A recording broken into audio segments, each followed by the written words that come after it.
So tonight we will be beginning chapter 2 of Kohelet, Ecclesiastes. A couple of folks are out there celebrating Purim, and I hope they're having a good time. Um, and it's of course, as we're all very aware, there's craziness going on back in Persia, even tonight, with the war in Iran. So it's in that sobering climate we press on with Kohelet Ecclesiastes. Um, any comments? We read chapter. We actually had two sessions, which were an introduction. And Karen, I Yes. presume you've gotten emails from me. So Yes. there's a big Word file with all the previous um, YouTube videos, so you can watch those if you want. Yes. Um, Thank you. and so we got as far as chapter 1 last time. Okay. Any thoughts or questions or comments about Ecclesiastes before we dive in? Okay, good. So I am going to share our screen. I was looking at what Ecclesiastes actually meant. What was its translation? Did you talk about that? Yeah, we talked about it, I think, in the classes. Oh, So it probably means the teacher or the instructor. And in the Wikipedia article, which I sent out a while ago, or you can just Google Ecclesiastes and look at the Wikipedia article, there's about 4 or 5 different theories about what Kohelet means. And it's actually one of the interesting elements of that is the word Kohelet is a feminine word. Words in Hebrew ending with et um, are feminine. So there's a whole discussion of that. So, like everything else in this world, the world of text study and Jewish study, there are lots and lots of interpretations. So I am going to but start there. Ecclesiastes, from what I understand, means the speaker to the assembly. Yeah, yes, because Mhm. uh, and that's actually from the Greek. Oh, hang on, I need to find you guys. There you are. Okay. Yes, and of course that's the Greek translation of Kohelet, and the word Kohelet comes from the Hebrew root kahal, which means an assembly or a congregation. Kihilat, you'll find actually a lot of synagogues called Kihilat something. Right, right. Um, in fact, our congregation in Ojai that I served for 5 years, its actual name is Kihilat Ha'alonim, the congregation of the oaks. And of Hmm. course, no one can make any sense of Kihilat Ha'alonim, so now it's the Jewish community of Ojai. Um, so yes, but that is true. Okay, so so we're starting chapter 2. I don't know how I can summarize chapter 1 briefly, but I would say generally what we're seeing in this text is someone searching for meaning, as Paul, as you were saying before we got started, and applying knowledge and wisdom and insight. It's really, I think one of the articles described this as one of the few, or maybe even the only philosophical text in the Hebrew Bible. And there are parts of it, and we'll see that tonight also, that made the rabbis quite uncomfortable because it seems, again, rather than being a pious text encouraging us at every turn to obey God and fear God and respect God's commandments, it there is an element of it of just eat, drink, and be merry, to put it bluntly, not in those words, but not far from it. So, um, Joanne, would you like to read it again? You're a designated Okay, reader. Okay. I'm here. I said to myself, come, I will treat you to merriment. Taste mirth. That too, I found was futile. Of revelry, I said, it's mad. Of merriment, what good is that? I ventured to tempt my flesh with wine and to grasp folly, while letting my mind direct with wisdom to the end that I might learn which of the two was better for mortals to practice in their few days of life under heaven. So again, he is just experimenting. What makes sense to him? And I've highlighted some of the Hebrew words. Merriment is simcha, and of course he continues to use this term futile, which the way my mouse is not working the way it should, which is hevel, sometimes translated as vanity, and I would say these days mistranslated as vanity. The opening of Kohelet is vanity of vanities, all is vanity, but it's really futility or emptiness or non-substance. And then sichot is revelry. I think, yeah.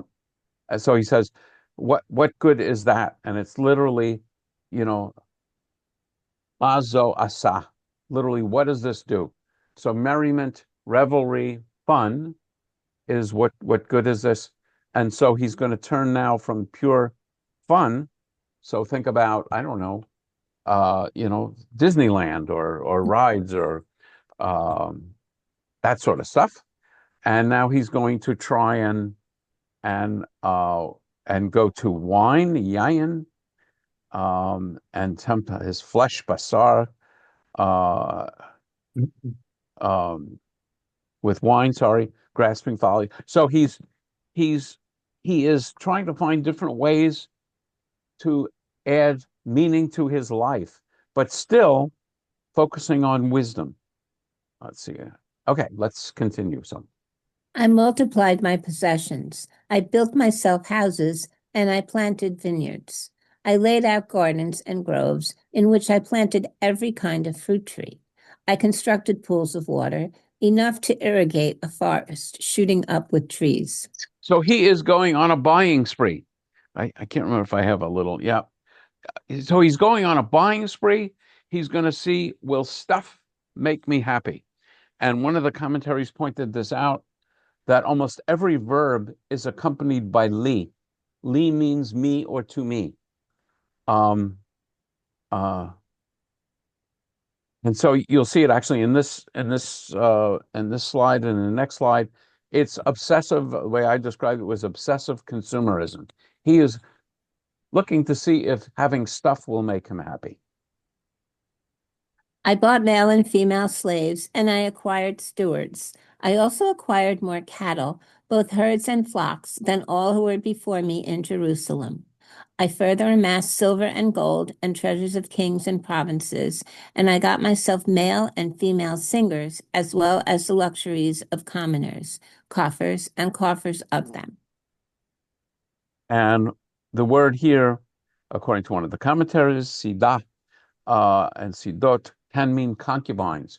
So that may be another hint of this being authored by Solomon, who we know had many, many wives, and I don't know if they distinguish between wives and concubines. So he is acquiring stuff, from herds and flocks to fields to potentially women. Thus I gained more wealth than anyone before me in Jerusalem. In addition, my wisdom remained with me. I withheld from my eyes nothing they asked for and denied myself no enjoyment. Rather, I got enjoyment out of all my wealth, and that was all I got out of my wealth. So he's not having a bad time with this. Yeah, so my wisdom remained with me. I just every now and again I love to look at the Hebrew and the Hebrew idioms. It's chachmati, my chacham, my wisdom, amadati stood by me or stood with me. Then my thoughts turned to all the fortune my hands had built up, to the wealth I had acquired and won. And oh, it was all futile and pursuit of wind. There was no real value under the sun. For what will the man be like who will succeed the one who is ruling over what was built up long ago? My thoughts also turned to appraising wisdom and madness and folly. So again, I can't remember if I have. Yeah. So this sort of sounds like that old song. I can't remember who sang it. Is that all there is? He got all these wonderful things, and he concludes it's futile, it's hevel, and reut I think it ruach, was and Peggy pursuit Lee of. sang it. Sorry, Peggy Peggy Lee. Lee. Yeah, Is that yeah, all there is? yep. And then he's going to turn to a concept that we'll see over and over again, which is he's concerned about he is going to build up all of these things and it's going to go to somebody else. It's the old, you can't take it with you routine. Um, And so then he thinks, this is also folly. I found that wisdom is superior to folly, as light is superior to darkness. The wise have their eyes in their head, whereas fools walk in darkness. But I also realize that the same fate awaits them all. So at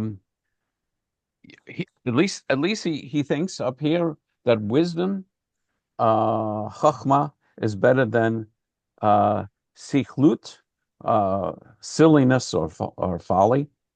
Um, and then the other thing I would never know this, but the word that's used for fate here, apparently in Ecclesiastes, it always refers to the universal fate of death.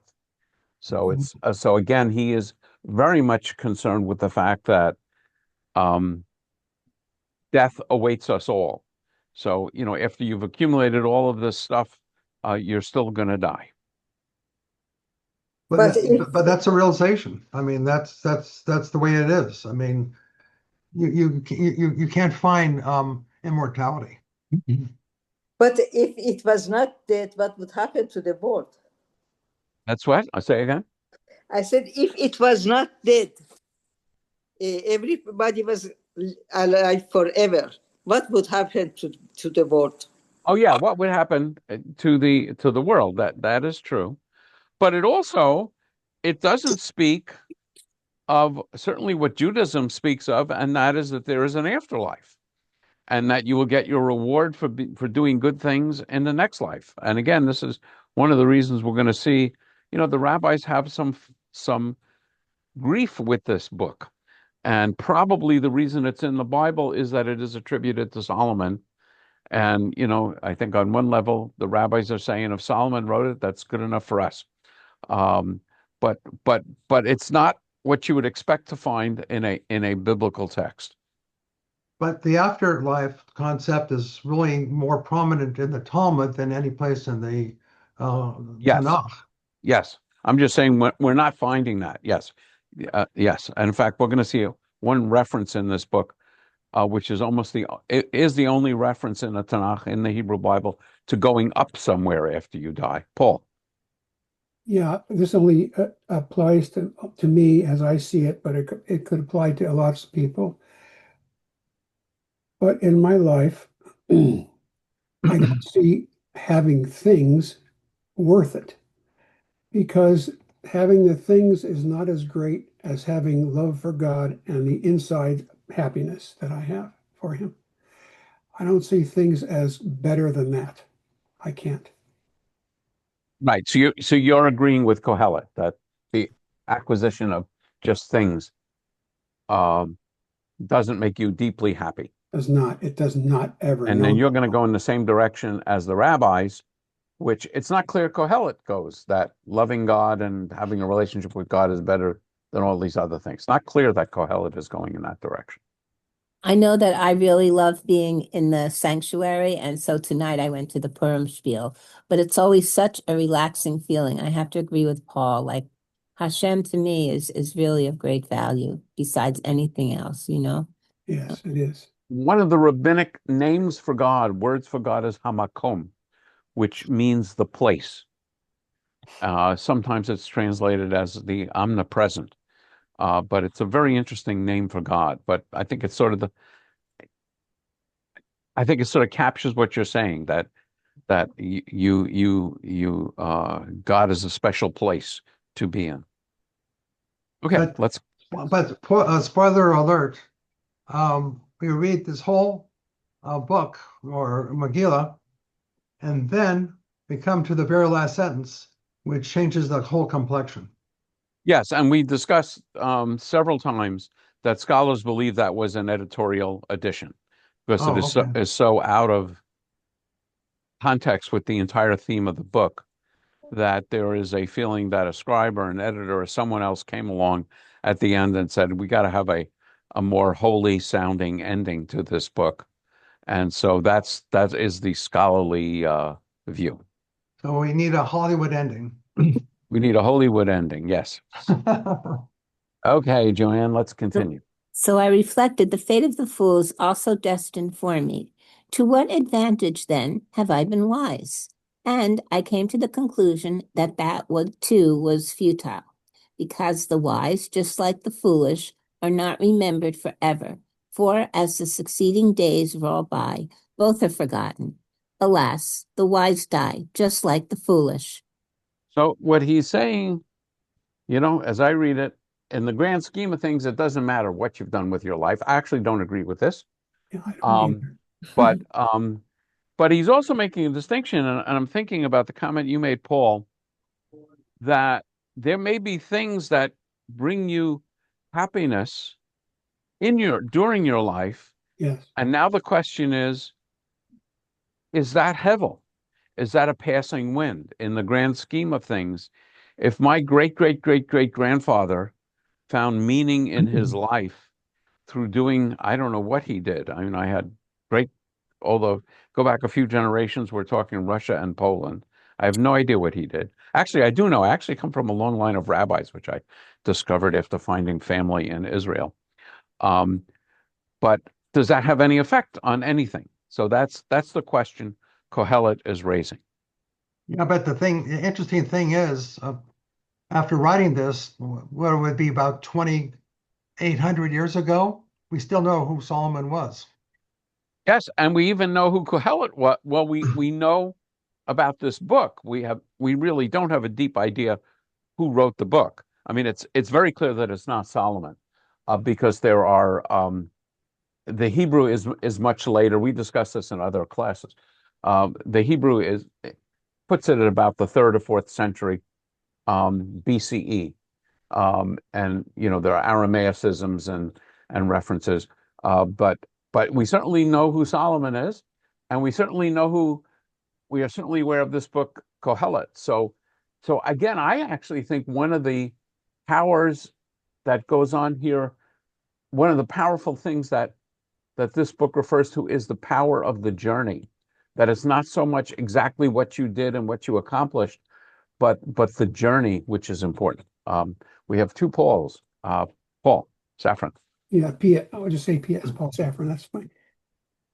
I was thinking about these people who amass a lot of money, like the billionaires who are alive now, and all the people who can buy a yacht and go this place, go that place, have lots of money, and do whatever they want. Are they really happy? And are they really satisfied with their life? Because sooner or later it's going to end. They're not going to have that That's anymore. exactly what Kohelet is asking. Yeah. So So we'd have to go ask them. Yeah. My own thought about this is that I don't think wealth gets you happiness, No, it does but not. lack of wealth certainly brings you misery. That's true. Sorry? I said that's true. Yes, I think it's hard to be. I always think of 3 ingredients for being happy: time, resources, and health. Yes. Yes. If you're very rich and you have health, but you're slaving away for 18 hours a day in the office, it's hard for me to imagine that you're very happy. Right. And so on. So I do think that's true.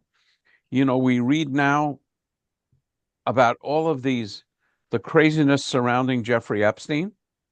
And apparently, these are very wealthy people he hung out with. And apparently they tried to seek happiness in, I would say, clearly illicit carnal affairs. Right. And the question is, did that buy happiness? Is there anyone sitting back reflecting, saying, boy, I'm so glad I did that when I was younger? And then, of course, we know what they say when they're caught. But the interesting question is, what might they say when they haven't been caught? So he says the wise are not remembered forever. The Hebrew is actually closer to are never remembered. But always happiness is not only sex. It's a lot of other things that make you happy. It's not only that one that talk about. It's not only what? It's not only sex or Epstein. things that he was doing, and these people were happy. Right. But No, what I'm really pointing to is here are billionaires that presumably could afford and acquire anything that they wanted. Right. And clearly that wasn't enough. I mean, the other thing I always point to is people who are incredibly wealthy, if they're measuring their happiness by how much stuff they have, they can always be sad that they don't have twice as much stuff. And the example that I always point to is Michael Milken, who invented junk bonds. He basically invented a new financial tool. And at one point in time, he was making the equivalent of $2 to $3 million a day Oy. in his financial empire. And apparently it wasn't enough because he kept basically pushing the envelope of what was legal and wound up in jail. Now he's out of jail and he's doing good things. He's very philanthropic and so on. But the thing that really struck me about that story is if you're making, let's say, $1 million a day, is there anything that you could have at $2 million a day that you can't have at $1 million a day? I mean, I suppose obviously a lot of gold or whatever, but I'm talking about, in your life, is there anything that you could do in your life if you were making $2 million a day that you can't have in your life at $1 million a day? But it struck me, and I remember having this insight as a fairly young man, that if you're going to measure your happiness with how much money you have, by definition, it can never be enough, because you can always say, well, I wish I had twice as much. Or instead of being in the top 100 on Forbes, most wealthy list, I want to be in the top 10. And then I'm sure the guy who is number 2 on Forbes list is not, may not be terribly happy every time he sees his name come up as number 2. So it's, there's actually a quote. It's in the Talmud. I can't remember exactly what. I think maybe a Pirkei Avot. It says, "Who is wise? The one who is who is rich? Mi ashir, the one who is satisfied with his lot, is the person who is rich." Yes, that's right. That's good. Okay, so we'll see how happy he is. Let's continue, Joanne. And so I loathe life, for I was distressed by all that goes on under the sun, because everything is futile and pursuit of wind. So too I loathe all the wealth that I was gaining under the sun, for I shall leave it to the man who will succeed me. Yeah, and the word for loathe is sina, sinati. Again, I don't know how many of you are. Occasionally, we have somebody dropping by who. Oh no, I think it's Saturday. Who's an Israeli, and it's more. Well, loathe means hated. He hated life. He hated his wealth that he acquired.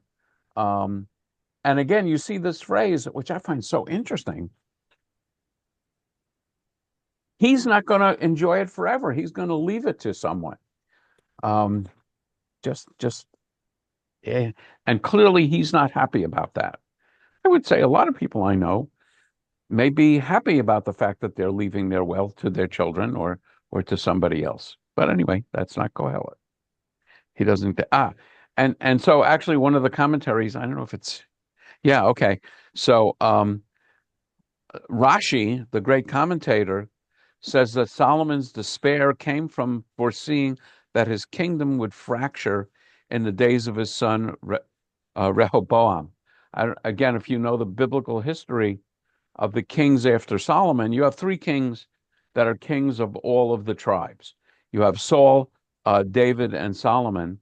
And then Solomon has a son, and I don't remember the details, but basically he mismanages things, and the nation splits into 2 other nations. The 10 northern tribes are called Israel, and the 2 southern tribes are called Judah. So again, the rabbis, or certainly Rashi, 11th century commentator par excellence, says the reason that Solomon was so happy and unhappy in this idea that he's leaving it to people who will succeed him is that he could foresee that the people who will succeed him, that his son, will screw things up. That is not such a bad idea. I would say when you get to a certain age, let's say where your children are adults, you probably can tell which ones of your children are gonna, be good stewards of things and which ones are, are not. So, I mean, I think I'm with Rashi on this. I think it's plausible. And who knows whether he will be wise or foolish. And he will control all the wealth that I gained by toil and wisdom under the sun. That too is futile. And so I came to view with despair all the gains I had made under the sun. Um, I hope I'm not telling stories out of school, but Sonia's grandfather was pretty wealthy and acquired lots of things. And his offspring, I mean, her father was a great guy and very industrious, but a lot of his offspring just were so used to having wealth that the idea that they would actually work for a living was completely foreign to them. So anyway, it's not such a a completely foolish idea. If anybody read the book about the Vanderbilts from Commodore Vanderbilt down the road, it didn't take very long for anybody to just become a lazy bum. Yeah, again, I don't know those histories, but I once had a guy that worked for me who was brilliant, and his grandfather was very wealthy, and if I remember correctly, his grandfather owned a good chunk of Arkansas, and this very young man worked for me when I was in the wind power business, and he he was a consultant, and I would send him off to do jobs, but he didn't have a full-time job. And he said, "Yeah, I'm living off of my inheritance from my grandfather, and when I run through that, I know I'm going to have to go to work." But he was having, he wasn't working consistently, but he was very, very bright. I think I did you read this? I can't remember. Did Joanne. No. Okay. Okay, for sometimes a person whose fortune was made with wisdom, knowledge, and skill must hand it on to be the portion of somebody who did not toil for it. That too is futile and a grave evil. For what do mortals get for all the toiling and worrying they do under the sun? Let's see if they answer it. All their days, their thoughts are grief and heartache, and even at night, their mind has no respite. That too is futile. There's nothing worthwhile for mortals but to eat and drink and afford themselves enjoyment with their means. And even that, I noted, come from God. I think there's a comment here. Yeah. So again, this doesn't sound very pious. There's nothing worthwhile for mortals, Adam, for humans, except to echol, shateh, uh, and basically, I, yeah, their souls, nafsho. Um, so the rabbis weren't comfortable with this. So in the Midrash, we often talk here about Midrash, rabbinic stories, trying to explain problems in text. So in the Midrash, the rabbis are very uncomfortable with this, and it conclude that it referred not to sensual pleasure, but the joy of Torah and good deeds. So the rabbis again are trying to get the text off the hook. I think it's pretty clear what the text is talking about, but that's how the rabbis are trying to salvage the text. For who eats and who enjoys but myself? Okay, so let me just comment. These are notes that you find in Sepharia. So it says some manuscripts and ancient versions read instead of mimeni, myself, mimenu, by God's doing, by his doing, which is interesting. One, namely, who pleases Hashem, is given the wisdom and shrewdness for enjoyment. The wisdom and shrewdness for enjoyment. Literally, the translate literally wisdom and knowledge and enjoyment. While one who displeases is given the urge to gather and amass, only for handling unto someone who is pleasing to God. That too is futile and pursuit of wind. I can't remember. Yeah. Okay. So So the way to read this with that note is, for who will eat or who will fret apart from him? Basically, again, attributing this translation would attribute more to God. I can't remember if I have. Okay. So one who displeases lechote, that we see the root of this word is chet, which is a common word for sin. So one who displeases, namely one who sins or one who offends God. But again, all this stuff is futile for Kohelet. We're up to chapter 3. Whoa, we're going to do more than one chapter tonight. So And here you is can sing to this one. You can sing. Sorry? Yes. You can sing to it. I'm not going to sing it. I only sing songs if they're funny and silly. But I will tell a funny story about this. I read parts of Kohelet at every funeral, and someone once came to me and complimented me that I had quoted the song from the Byrds in my in my service. So again, according to Pete Seeger, I didn't realize Pete Seeger wrote this, but and of course this is turn. I guess it does capture something. I remember thinking that Kohelet certainly doesn't say turn, but there's nothing new under the sun. What happened before will happen again. So actually, it's not bad. Not a bad phrase there, consistent with Kohelet. To everything, there is a season and a time for every purpose under heaven, a time to be born, a time to die, a time to plant, a time to reap, a time to kill, a time to heal, a time to laugh, a time to weep. I mean, using different language. I mean, that then we'll see in the actual text. Again, the chorus: a time to build up, a time to tear down, a time to dance, a time to mourn, a time to cast away stones, a time to gather stones together, a time of love, a time of hate, a time of war, a time of peace, a time you may embrace, a time to refrain from embracing, a time to gain, a time to lose, a time to rend, a time to sow, a time for love, a time for hate, a time for peace. I swear it's not too late. Great song. And as we'll see, there's a lot in the text here that they were using. I do want to emphasize that Kohelet's a little bit older than Pete Seeger. And I'm not sure why. I guess it's because it's poetry. Safaria chose to use this sort of, they're separating phrases because all the phrases are being eight ladletet, a time for birthing, ve'et lamut, a time for dying. So the words begin with eight, l'chozman ve'et, and at every season and every time. L'chol chefetz tachat hashamayim is a time for every experience under heaven. Okay, so let's read this, Joanne. A season is set for everything, a time for every experience under heaven. Do you want to read that, or do you want me? No, why don't you keep going? Yeah. Okay. All human experiences. Oh no. You want me to go? Yeah. All right. A time for birthing and a time for dying, a time for planting and a time for uprooting the planted. So this seems to suggest a very strong fatalism. I think we see it here that sort of everything is preordained.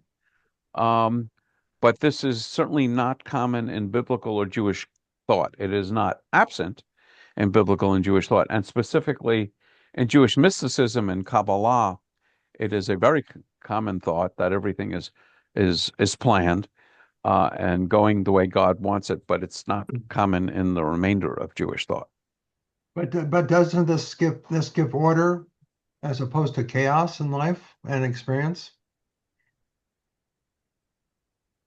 Yeah, so the question is really, and we may want to discuss it, what does it mean, all of these times to be born, time to die, time to plant, and time to uproot what is planted? What would you say that they're talking about there? I would say that everything is ephemeral. Is ephemeral. Mm-hmm. Yes, that's hevel, and certainly hevel, the Hebrew word. So a time for birthing and a time for dying. That could mean, again, this commentator thought it suggested fatalism, namely that God knows the day I'm going to be born and the day I'm going to be the day I will die. That's one way of reading this. Or I think what Karen is saying is there's a time that people are born and a time that people die.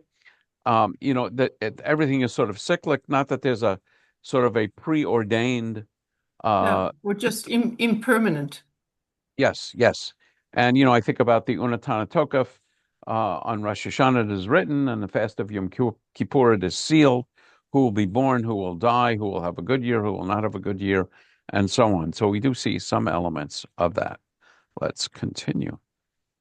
A time for slaying and a time for healing, a time for tearing down and a time for building up, a time for weeping and a time for laughing, a time for wailing and a time for dancing. And interesting, the word for slaying here is leharog, the infinitive of verb, and it means killing. It doesn't mean murdering. Just a sort of a pet issue of mine about what the commandment is. The commandment is in the Ten Commandments is unambiguously lo tirtzach, thou shalt not murder, but that's not the verb that's used here. A time for throwing stones and a time for gathering stones, a time for embracing and a time for shunning embraces, a time for seeking and a time for losing, a time for keeping and a time for discarding. One of the commentaries pointed out that the Midrash sees this as referring to intercourse and ritual purity and impurity. As you probably know in traditional Judaism, when a woman has a period and then for 7 days thereafter, the man actually her husband doesn't touch her. So that's the Midrash suggests that it's referring to that. But also, there's, I would say when I read this, I just think about there is a time for all different kinds of things, and you have to use your judgment. As a rabbi, I meet lots of people in the height of tragedy, and horrible deaths. I mean, the other week, I met Karen at a funeral, and that was not the easiest funeral. It was a guy who died.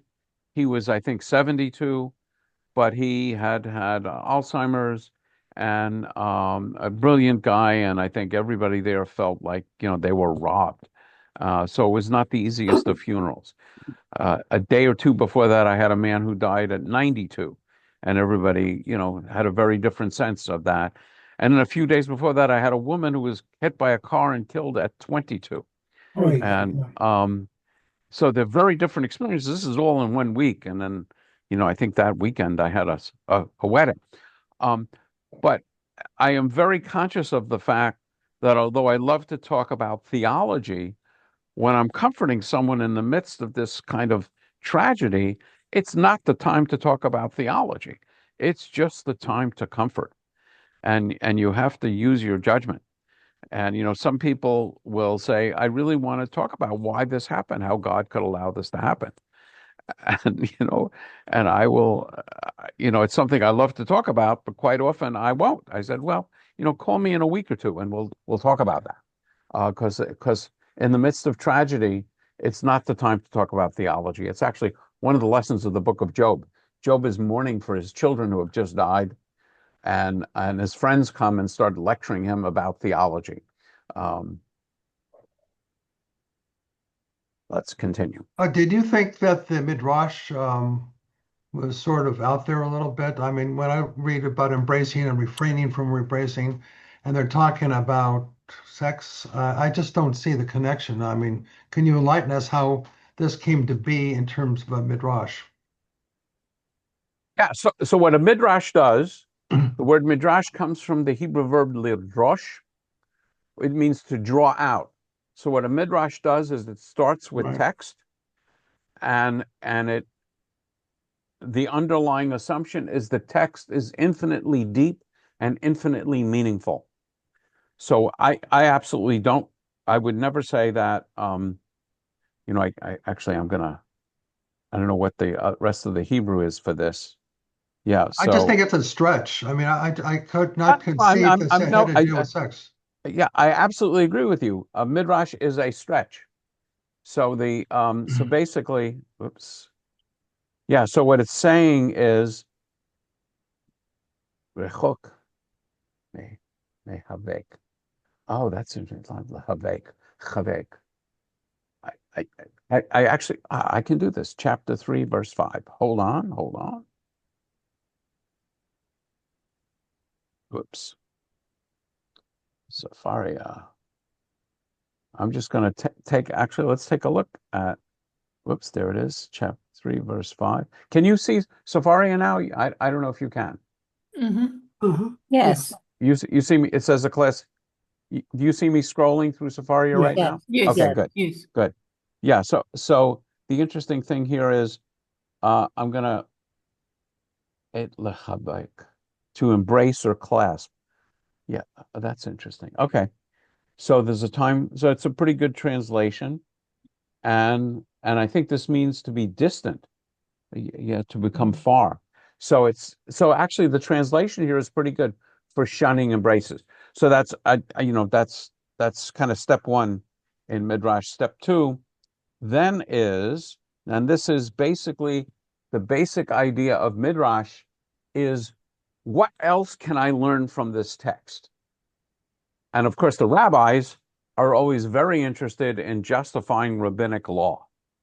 So what they are saying, this is another justification for the rules of marital purity. I actually don't think that's certainly not in the surface meaning of the text. Um, but that's what Midrash is. Midrash just loves to do that. I don't know if that's helpful or harmful, Paul. I don't disagree with anything you say, and I just don't understand where the rabbis pull this out. But I take their words literally, and the last thing I could think of is something with respect to sex. So to me, embracing is a wonderful thing to do with a friend, whether it's Oh, but in it can be stress or sexual. what. Pardon me? Embracing certainly includes sexual embrace. Yeah, but embracing means many things. Why pick up on one iota Ah, of something that has a whole if range, a whole rainbow of things? yeah. So what I would say is the rabbinic mindset is great. Let's write, pages and pages about the rainbow of meanings. So I mean, the commentary I'm looking at just pointed out this one meaning, but if we went back to the Midrash, we might find other things. And well, while I'm thinking about it, there's a very important principle you may have heard of, which is called pardes, which is the idea. Right. No. Pardes is actually it's a Hebrew word, but it comes from the Greek meaning orchard or paradise. It leads to the word paradise. Right. And what it says is when you analyze text, you analyze it in four different categories. Right. The pshat is the simple meaning of the text. The resh is the allegorical meaning of the text. The din in pardes is drash, and that's what's happening here. So you look at the midrashic meaning of the text, and then sod at the end is the secret meaning of the text. So what the rabbis are always doing is they're always looking for deeper meanings. One of my favorite examples of a secret meaning is when Cain murders Hevel. We talk about Abel, but Abel's actual name is Hevel, the same word that's used in Kohelet. When Cain murders his brother, God says, it famously asks, where is your brother? Cain famously answers, how do I know? Am I my brother's keeper? And God says, your brother's blood cries out to me. Except the text doesn't say blood. It has an extra yud. And the extra yud makes it plural. The text says, your brother's bloods cry out to me. And then, so the question is, why is that bloods plural? And one answer is it may have been a drop of ink on some scribe copying the text. Or what the secret meaning is, and it's also, I would say, midrashic or secret, is that God is really saying what is crying out to him from the ground is not only the blood of Abel, but the blood of all the children that Abel will never have. Oh, gee. And then they get from that the principle that if you save a life, you save an entire world. Yes. And the flip side of that coin is if you take a life, it's as though you've murdered an entire world. And so if you remember the last scene of Schindler's List, the movie, Yes. where it's all of his descendants, not only the people that Schindler saved, but his children and grandchildren are walking by the grave. And by the way, I always love to point this out. That idea about saving a life and saving the world is not in the Bible. It's midrash and interpretation. But interestingly, it is in the Quran, because the Quran was written in the 7th century, 7th century, and it included a lot of these insights. So that's what rabbis do. We take simple meaning as a start, and then we find what we're looking for. I will not dispute that accusation. I will plead guilty as charged. We're trying to make a point. Here, the rabbis are finding more justification for the laws of nidah, marital purity, and they find it in Kohelet. But anyway, that is very rabbinic. I think they had too much time on their hands. Yes, the rabbis didn't have, Instagram. They didn't have books to read. Well, they had books to read, but they were all handwritten, so there weren't a lot of them. They had a lot of time and a lot of insight. So let's continue with the various times. A time for ripping and a time for sewing, a time for silence and a time for speaking, a time for loving and a time for hating, a time for war and a time for peace. So the Targum, now what the Targum is, the word Targum, I think is an Aramaic word, maybe a Hebrew word also, but it means translation. And typically when they're talking about the Targum, they're talking about the earliest translations into Aramaic. And so the Targum is connecting this to mourning rituals, where the traditional sign of mourning was to tear your garments. Mm-hmm. And then you actually are allowed to repair your garments, but not so well. The repair is not supposed to be so good that it completely hides the tear. But there is a time for sewing, and I think about this every time I do a funeral. We tear a ribbon, or more traditional people will actually tear their garments, and I think about the sewing is the healing. And boy, I remember brand new rabbi, a 16-year-old kid was killed in a car accident, and his mother was the founding member of my synagogue in Camarillo, and it tore apart the family. I mean, and quite often the death of a child. Cheryl is nodding because she's a therapist. Yeah, well, because unfortunately, the death of a young child, many marriages can't weather it, and it can lead to high rates of divorce. And I remember thinking about that, and I remember Yeah. just counseling the family. I don't think I talked about this at the funeral, and I said, this is a time for tearing, and now the work is sewing. Now the work is repairing.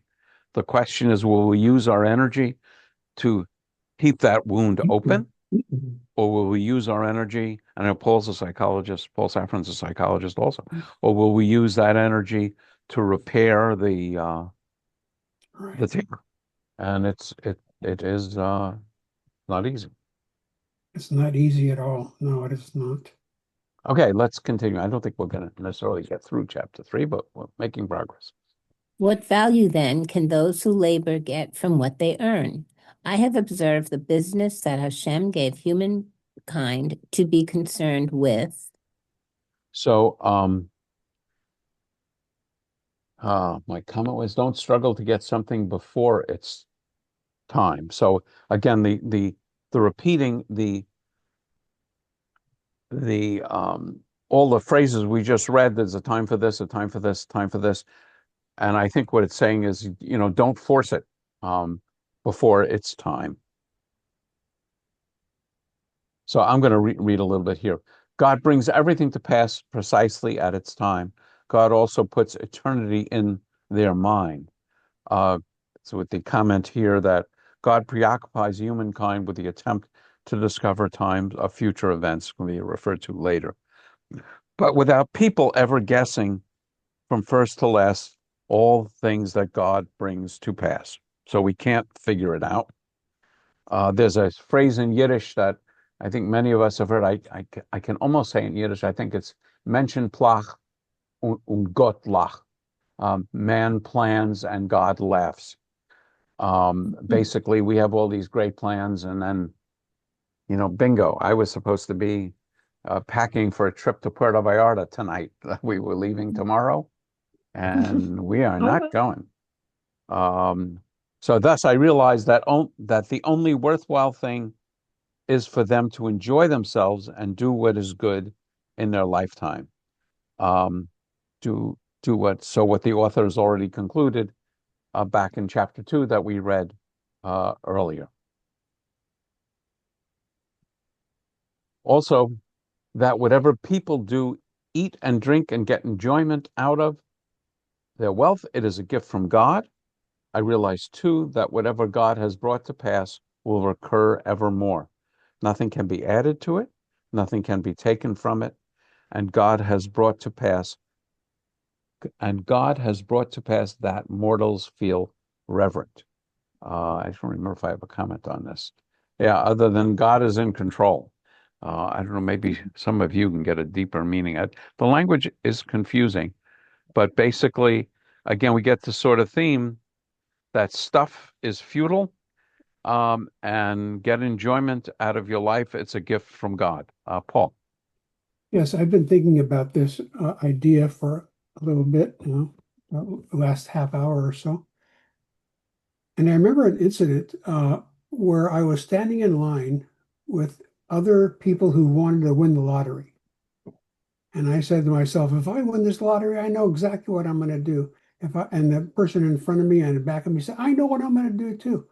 Well, one of the people won the lottery, and it wasn't the person in back of me, or the person in front of me, but he was on TV. It was on TV, and he evidently got the money, and he was very unhappy after spending all the money in about maybe 6 months to a year. It's all gone. And somebody interviewed him after that time, and he said, I don't know, I couldn't help it. I just needed all this stuff. I just needed it. And getting stuff is not the best thing. It just isn't. It doesn't make So when you happy. said he got the money, he was very happy. You're talking about immediately after he got it? Yes, immediately after he got it. Yes. Yeah, because I think, stories are legend about how people who win the lottery, it can wreck their lives. It can. It really can. Yeah. And there's also a lot of stories that most people who win the lottery lose all the money very quickly. Very quickly, absolutely. They mismanage it. They have people who take it away from them. They have no idea what they're doing. So I've never won the lottery. I think I can count on one hand the time I've ever bought lottery tickets. So I'm probably not likely to do that. Cheryl, I wonder why that is. Why do people spend it so quickly and get rid of it? Well, there have been published studies on it, on this thing of why they lose the money, and they don't realize they have to pay taxes on it. If you've never had that kind of wealth, you don't understand the concepts of investment. A lot of them, yes, they immediately go out and they buy things, and they don't really understand, how to use these things. Yes. And then they get involved also in a lot of people who steal their money. Yeah. Relatives who they never had before. Exactly. And they, end up giving, this money to them. And in a short period of time, they find out they have nothing. They have nothing. That's right. Yeah. In a way, I mean, it reminds me a little bit about Kohelet's point that I guess if you've spent your life earning it, then you have, years and years to think about what you might do if you get comfortable, rather than watching it, on TV that night. But Kohelet is also worried about his kids. What will my kids do when they inherit this wealth? It's like I see this all the time at the hospital. I'll get a veteran who, applies to the government that during military service there was some injury that occurred, and given how slowly the government works, they'll find out that they're getting a compensation in money, and there's some retroactive pay. And I've seen these patients, get $100,000, $200,000, and it's gone within just a couple of months. Right. Usually they're snorting it up their nose in the form of cocaine or heroin. And, it's gone. Yeah. Yeah. But we see a lot of people that they make extremely money from illegal work, and so they have very good luxury life. I don't say they are happy, but they have very good luxury life, and then travel and have everything. So that's the question: are they happy? Or, I often think that if you have made your wealth by cheating and misleading people, you assume that everyone is a cheater and a misleader, and it's not a happy state of being. I think we call this projection. Is that right, psychologist? Whereas, and I will put myself in this category, I always assume the best about people, and quite often I'm wrong, but I absolutely know that I'm happier than if I assume the worst about people. But yeah, I mean, ask the guy who just got killed in Puerto Vallarta, or got killed in Mexico, which destroyed my trip to Puerto Vallarta, and so on. Yep, yeah, they get a lot of stuff. The question is, are they happy? Are they happy? Exactly. Right. Are they happy? And the difference between fun and happiness, something Dennis Prager writes about. What could be more fun than taking kids to an amusement park, right? That's a lot of fun. So when they're leaving the amusement park, are the kids happy?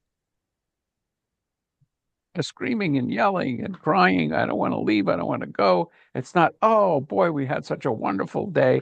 And I'm talking about, young children. And sort of that's the difference between fun and happiness. Yes. It reminds me of what I once said. My first granddaughter, we took her to Toys R Us, and we walked through the aisles, and we saw all these astounding toys and just unbelievable. And then as we were leaving, after having spent a nice time there was a lot of crying and sobbing, and I don't want to go, and so on. But eventually I calmed down and I was okay. My granddaughter was actually fine. She got a doll or something, and she was very happy, but I wanted to stay, and I was having a great time. Let's see, where are we? Let's do one or two more. I can't remember how far this goes. Let me take a quick look. We're in chapter 3:15. Yeah, we got to. Yeah, we're not gonna finish. You better stop where you are. Yeah. So let's see. Okay. So yeah, let's stop here. This is going to introduce kind of cyclic stuff. So okay, we're going to stop here. I'm going to stop sharing. It is 8 o'clock, and thank you for coming, Karen. Thank you for having us. Enjoyed it. Having us. Happy to do it. Hey, so what's happening like Wednesday night? Wednesday night we are having a class, and it's a really interesting article, I think, called "Why Fear God," and it talks about this idea of fearing God, which is a really interesting one. Yeah. And then we're continuing. I think I may have. Well, let me stop. Well, I'll just mention it. Toward the end of March and Passover, I got something which I think will make me happy. That I got a cruise out of Galveston, 10 days, Western Caribbean, where I will be the rabbi on board. Wow. And I didn't even start looking for this cruise until the Puerto Vallarta vacation was canceled.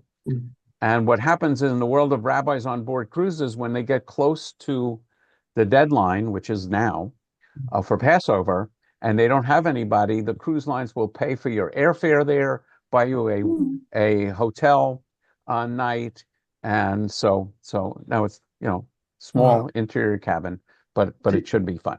Do you stop in Jamaica? I think we are stopping in Jamaica. Yes. How soon can I become a rabbi? I was on the SS Hope as a medical student in 1971. Oh, wow. And attended services in Kingston. Wow. And it was very Sephardic. It was a very interesting experience. I can share that with you sometime. I bet. Okay, well, thank you all, and I'll see you next time. Thank you very much. Thank you. Very enjoyable. Thank you. It was fun, and we're happy. Yeah, Right. we're happy. Absolutely.